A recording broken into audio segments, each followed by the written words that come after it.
ஆரம்பமாகி முதல் 2 நாட்களில் மாத்திரம் தலைநகர் தெஹ்ரானில் சுமார் 1 லட்சம் மக்கள் தமது வீடுகளை விட்டு வெளியேறியுள்ளதாக ஐக்கிய நாடுகள் சபை சுட்டிக்காட்டியுள்ளது. கொலை செய்யப்பட்ட ஈரானின் சிரேஷ்ட ஆன்மீக தலைவர் அயத்துல்லா அலி காமினேயின் பூதவுடல் நேற்றிரவு முதல் தெஹ்ரானில் அஞ்சலிக்காக வைக்கப்படவிருந்ததுடன் இறுதிக்கிரியைகள் 3 நாட்களுக்கு நடைபெறவுள்ளன.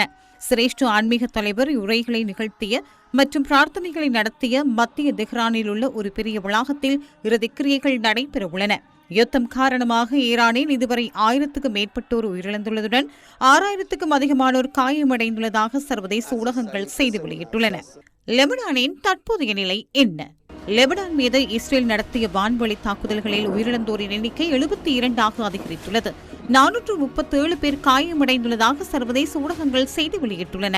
அமெரிக்காவும் இஸ்ரேலும் இணைந்து ஈரான் மீது நடத்திய தாக்குதலை தொடர்ந்து ஈரானின் ஆதரவு பெற்ற ஆயுத குழுக்கள் வடக்கு இஸ்ரேல் மீது ஏவுகணை தாக்குதல்களை நடத்தின. இதனால் இஸ்ரேலுக்கும் லெபனானுக்கும் இடையிலான எல்லை மோதல்கள் மீண்டும் ஆரம்பமாகியுள்ளன. இதற்கு பதிலடியாக இஸ்ரேல் ராணுவம் லெபனானின் தெற்கு பகுதி மற்றும் பெய்ரூட் தலைநகரின் தெற்கு புறநகர் பகுதிகள் மீது மீண்டும் வான்வழி தாக்குதல்களை நடத்தியுள்ளதாக சர்வதேச ஊடகங்கள் குறிப்பிடுகின்றன. மேலும் லெபனான் மக்களை உடனடியாக அப்பகுதிகளை விட்டு வெளியேறுமாறு உத்தரவிட்டுள்ள இஸ்ரேலிய ராணுவம் லெபனான் எல்லைக்குள் புதிய ராணுவ நிலைகளை நிறுவி வருவதாக தெரிவிக்கப்படுகின்றது. இதற்கான திருத்த முன்மொழிவுகள் சமர்ப்பிக்கப்பட்டு நேற்றைய தினம் மீண்டும் விவாதிக்கப்பட்டன. உயிரிழந்த அமெரிக்க வீரர்களின் நிலவரம். அமெரிக்கா, இஸ்ரேல் மற்றும் ஈரான் ஆகிய நாடுகளுக்கிடையே ஏற்பட்டுள்ள மோதல்களால் உயிரிழந்த முதல் அமெரிக்க படையினர் யார் என்பதை அமெரிக்க ராணுவம் உத்தியோகபூர்வமாக அறிவித்துள்ளது. குவைத் போர்ட் சுஜவா பகுதியில் அமைந்துள்ள கட்டளை மையம் ஒன்றின் மீது கடந்த ஞாயிற்றுக்கிழமை நடத்தப்பட்ட ட்ரோன் தாக்குதலில் இந்த 6 படையினரும் உயிரிழந்துள்ளனர். விமான பாதுகாப்பு கட்டமைப்புகளை தவிர்த்து இந்த தாக்குதல் நடத்தப்பட்டுள்ளதாக குறிப்பிடப்பட்டுள்ளது. உயிரிழந்தவர்களில் 4 அமெரிக்க ராணுவ பாதுகாப்பு பணியில் பணியாற்றியவர்களாவர். ஆயுதம் ஏந்திய தரைக்கட்டளை மையம் ஒன்றின் மீது பலம் பொருந்திய ஆயுதம் மூலம் இந்த தாக்குதல் நடத்தப்பட்டுள்ளதாக அமெரிக்க பாதுகாப்பு செயலாளர் பீட் ஹெக்ஸத் தெரிவித்துள்ளார்.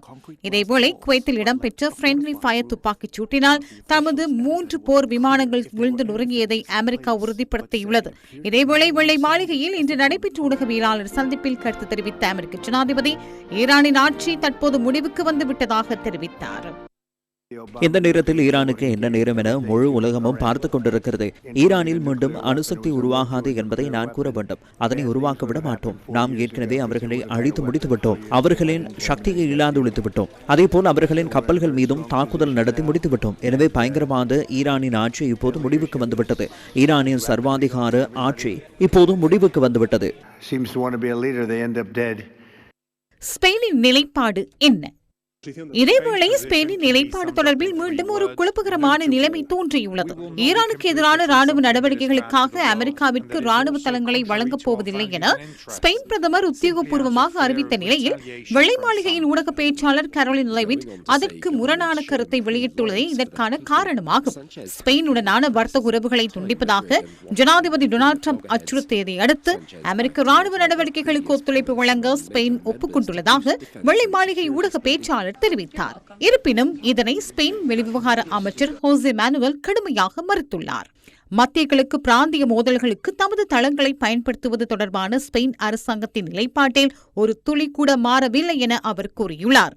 ஈரான் ஜனாதிபதி மசூத் பெஷ்கியன் ஸ்பெயின் பிரதமரின் இந்த முடிவை பாராட்டியுள்ளதுடன் சில மேற்கத்திய நாடுகளின் அறநெறிகளும் மனசாட்சியும் இன்னும் விழிப்புடன் இருப்பதை ஸ்பெயினின் இந்த தீர்மானம் வெளிப்படுத்துவதாக கூறியுள்ளார். இதேவேளை ஈரான் ஜனாதிபதி வளைகுடா நாடுகளுக்காக ஒரு எக்ஸ் பதிவை வெளியிட்டுள்ளார்.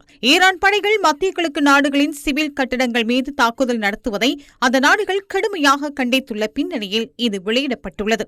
இஸ்ரேல் அமெரிக்க தாக்குதல்களுக்கு பதிலடி கொடுப்பதை தவிர ஈரானுக்கு வேறு வழி இல்லை என ஜனாதிபதி மசூத் பெஷ்கியான் தெரிவித்துள்ளார். தோஹா தலைநகரில் உள்ள அமெரிக்க தூதரகத்திற்கு அருகில் வசிக்கும் மக்களை அங்கிருந்து வெளியேறுமாறு கட்டார் அதிகாரிகள் அறிவுறுத்தியுள்ளனர். அமெரிக்க தூதரகம் மீது ஈரான் தாக்குதல் நடத்தக்கூடும் என்ற அச்சுறுத்தல் காரணமாகவே இந்த நடவடிக்கை எடுக்கப்பட்டுள்ளது. கடந்த நாட்களில் துபாய் மற்றும் ரியாத் ஆகிய நகரங்களில் உள்ள அமெரிக்க தூதரகங்கள் மீது தாக்குதல்கள் மேற்கொள்ளப்பட்டன.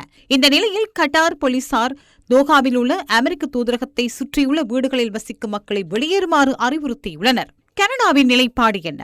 இதேவேளை ஆஸ்திரேலியாவிற்கு உத்தியோகபூர்வ விஜயம் மேற்கொண்டுள்ள கனடா பிரதமர் மார்க் கார்னி அமெரிக்க இஸ்ரேல் நடவடிக்கை குறித்து கருத்து வெளியிட்டுள்ளார்.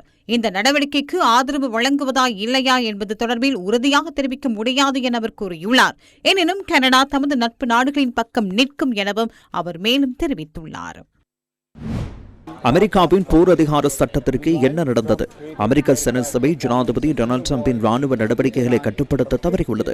இலங்கை நேரப்படி இன்று அதிகாலை செனட் சபையில் நடைபெற்ற வாக்கெடுப்பில் போர் அதிகார சட்டம் தோற்கடிக்கப்பட்டுள்ளது. செனட் உறுப்பினர்கள் 100 பேரில் 53 பேர் குடியரசுக் கட்சியை பிரதிநிதித்துவப்படுத்துவதுடன் சுயாதீன உறுப்பினர்கள் 2 உள்ளிட்ட 47 பேர் ஜனநாயக கட்சியை பிரதிநிதித்துவப்படுத்துகின்றனர். பல மணி நேர விவாதத்தின் பின்னர் இன்று நடைபெற்ற வாக்கெடுப்பில் போர் தொடர்பான அதிகாரங்களை கட்டுப்படுத்துவதற்கு ஆதரவாக 47 வாக்குகள் மாத்திரமே அளிக்கப்பட்டுள்ளன. எதிராக 53 வாக்குகள் அளிக்கப்பட்டன. இந்த விவகாரம் தொடர்பான வாக்கெடுப்பு நாளை அமெரிக்க பிரதிநிதிகள் சபையில் இடம்பெறவுள்ளது. தி வோ பவர் ஆக்ட் எனும் போர் அதிகார சட்டம் முதலில் 1973 ஆண்டில் அறிமுகப்படுத்தப்பட்டது. வியட்நாம் போரின் போது காங்கிரசின் ஒப்புதலின்றி அமெரிக்க துருப்பினரை மோதலில் ஈடுபடுத்தும் ஜனாதிபதியின் அதிகாரத்தை கட்டுப்படுத்துவதற்காக இந்த சட்டம் அமல்படுத்தப்பட்டது. இருப்பினும் முன்னாள் ஜனாதிபதிகள் இந்த சட்டத்தை புறக்கணித்தது அது அரசியலமைப்புக்கு விரோதமானது என வாதிட்டதாக சர்வதேச அறிக்கைகள் குறிப்பிடுகின்றன.